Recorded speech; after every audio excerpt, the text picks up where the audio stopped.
The Boys é uma série que expõe as mazelas do capitalismo e do conservadorismo. Um herói patriota que, na verdade, é um psicopata.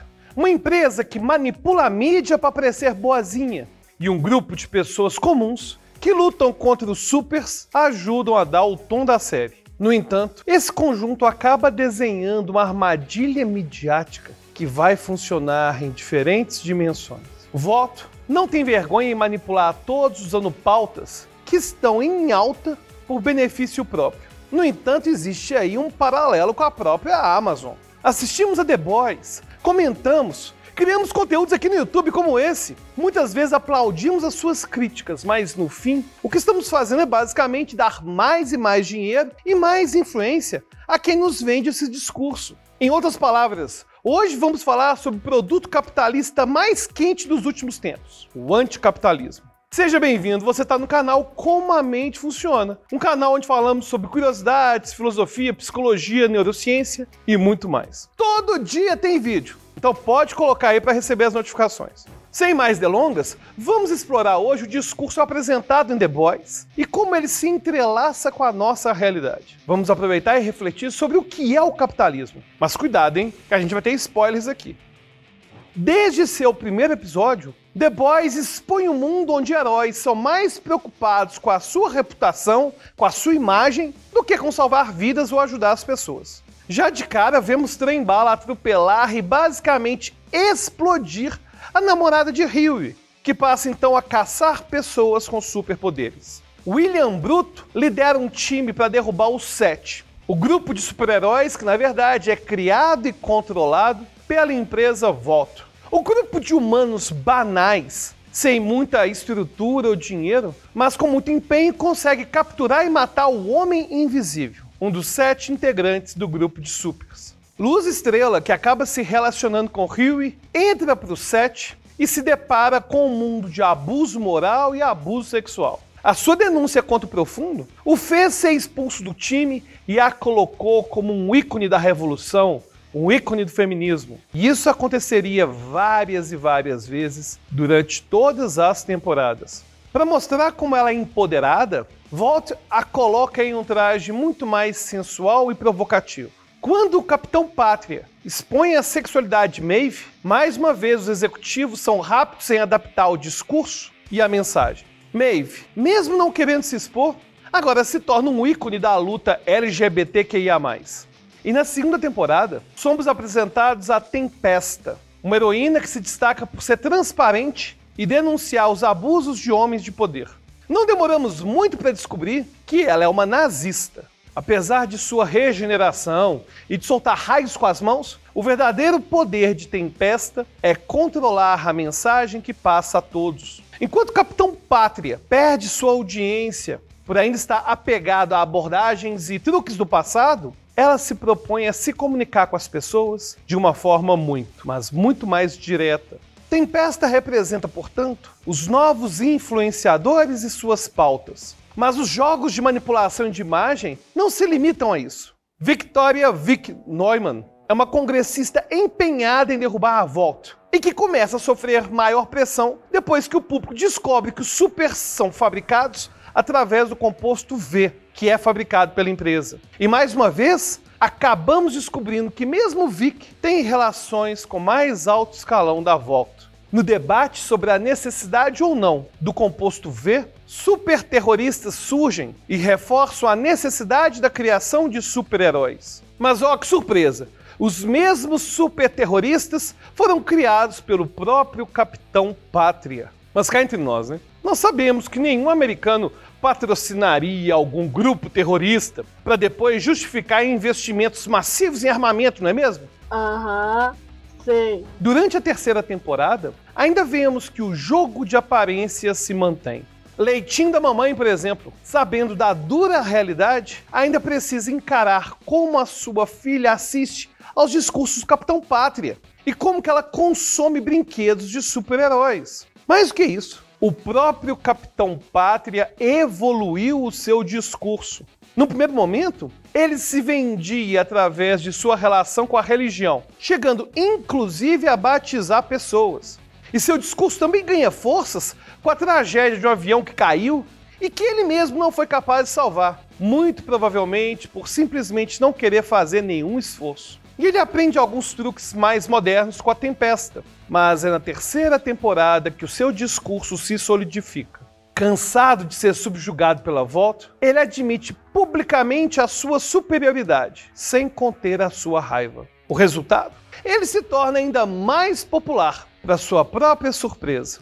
Então, se contarmos o número de vezes que o discurso foi distorcido para beneficiar a Vault, vemos que as mais diferentes pautas são usadas sem o menor pudor. Seja através do controle de pautas como feminismo ou sexualidade, seja através de congressistas irados, vemos que o maior produto da Vault é o anticapitalismo. O verniz de sua imagem é o da mudança, da igualdade, da quebra do status quo, do patriarcado, do abuso. Mas será? Mas antes de prosseguirmos nosso debate, eu tenho que te pedir para curtir o vídeo. Você que é chato nesse negócio de ficar pedindo para curtir e tal, mas conteúdos assim não são viralizáveis. Então, por favor, dá uma curtida aí no vídeo. Ajuda demais a gente. Mas antes de prosseguirmos em nosso debate sobre o anticapitalismo, nada mais justo que definir o que é capitalismo. A definição mais aceita para o capitalismo é a de que um sistema econômico que prioriza o direito à propriedade privada e à liberdade de mercado para a obtenção e manutenção de capital. Esta é uma definição fácil de se fazer. O que não é fácil é identificar exatamente quais são as características e comportamentos do capitalismo. Se perguntarmos a uma pessoa considerada classicamente como de esquerda,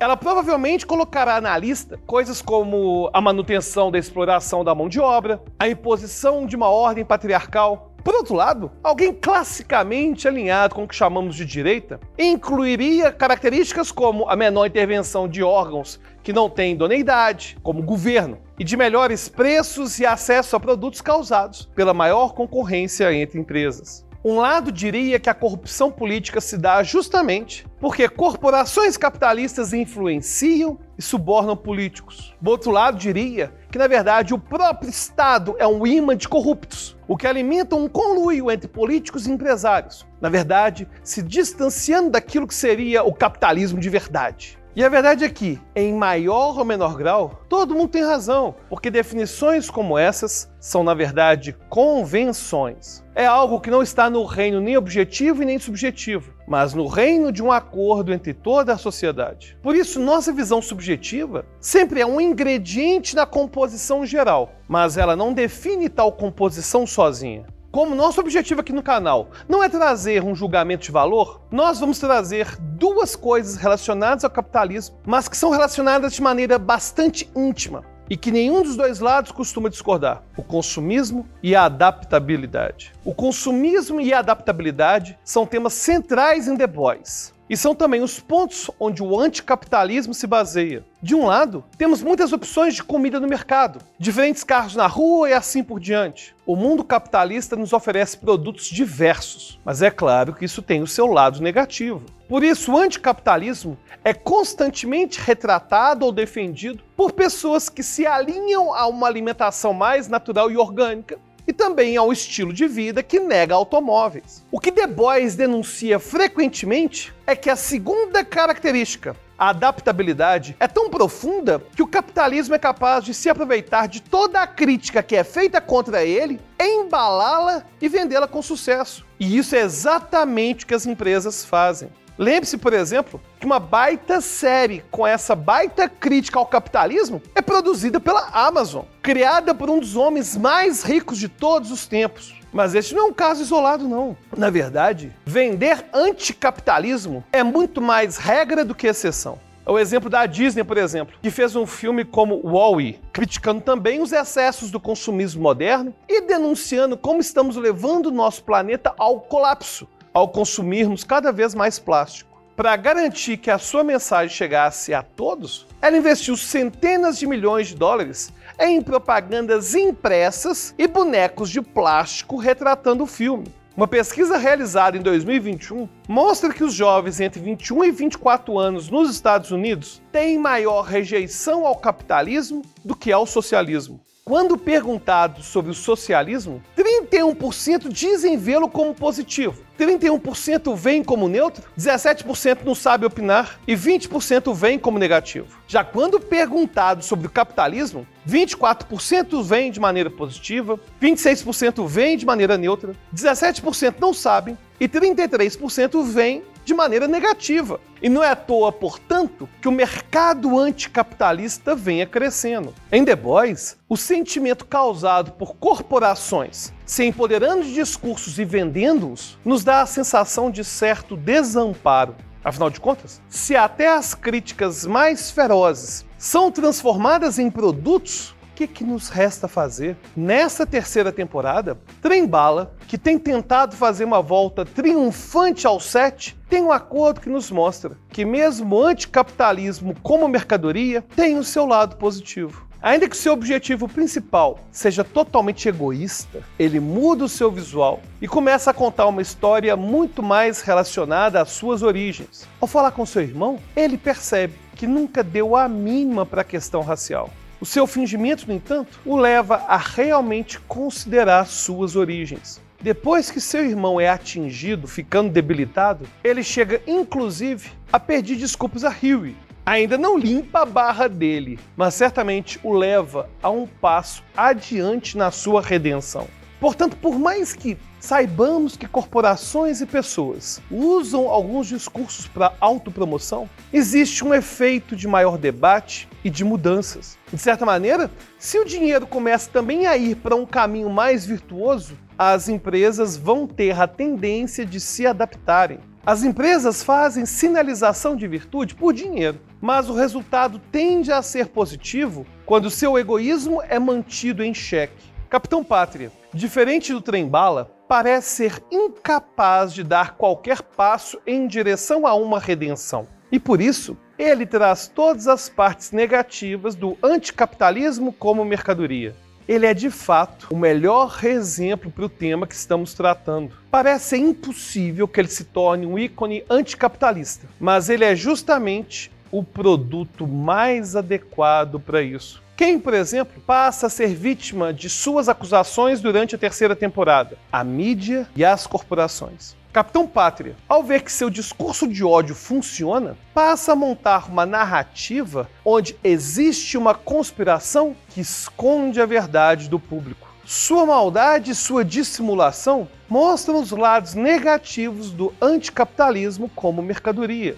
Primeiro, vemos que ele não tem realmente nenhum compromisso com qualquer coisa que o faça parecer melhor. Enquanto Trem-Bala realmente aumenta o seu contato com questões raciais, vemos que o egoísmo envolto nessas questões faz com que as mudanças possam ser fracas. Quando a Vought usou o fato de Maeve estar no relacionamento com outra mulher como campanha, sabemos que ela também não pensaria duas vezes em apoiar o oposto se isso fosse vantajoso. Assim é fácil entendermos que temos corporações que hoje defendem igualdade de gênero, feminismo e tudo mais, mas há algumas décadas apoiou a ditadura militar aqui no Brasil. E da mesma maneira, a própria Disney adapta seus filmes em alguns países. Enquanto a Disney apoia diversas pautas progressistas no Ocidente, ela se curva ao autoritarismo no Oriente. Isso prova que, se houver influências políticas e econômicas que forcem essas empresas a mudarem de rumo novamente, sabemos que elas farão sem pensar duas vezes. Por fim, outro ponto negativo ilustrado pela Vought é que o uso dessas pautas como mercadoria serve muitas vezes como mera distração para a população. Mesmo com todo o seu caso de composto V sendo exposto, ela basicamente fez um teatro, deu um tapinha nas costas da população e seguiu firme e forte. Muitas vezes, portanto, podemos ser distraídos por questões muito similares. É o caso dos canudos de plástico. Apesar de realmente poluírem o meio ambiente, eles representam uma fração bem pequena do lixo que é jogado no oceano. E o pior, os métodos adotados para substituir os velhos canudos de plástico são com frequência mais poluentes do que o próprio plástico. E mais irônico ainda, muitos canudos de papel chegam embalados em um monte de plástico. Se você pede uma bebida no Starbucks, eles não se sentem constrangidos em servir a bebida em um recipiente plástico gigante, enquanto te dão um canudo sustentável. A política da troca de canudos às vezes é usado como mais um tapinha nas costas do consumidor, enquanto o mundo continua a pegar fogo. E claro que eu não poderia encerrar essa análise sem pedir a sua opinião e seu comentário aqui no vídeo. E se você quiser debater diretamente comigo, é só virar um apoiador. Clica no link da descrição, se torna um apoiador e a gente se vê lá no grupo do Telegram, grupo exclusivo para apoiadores. Valeu, pessoal, e até a próxima!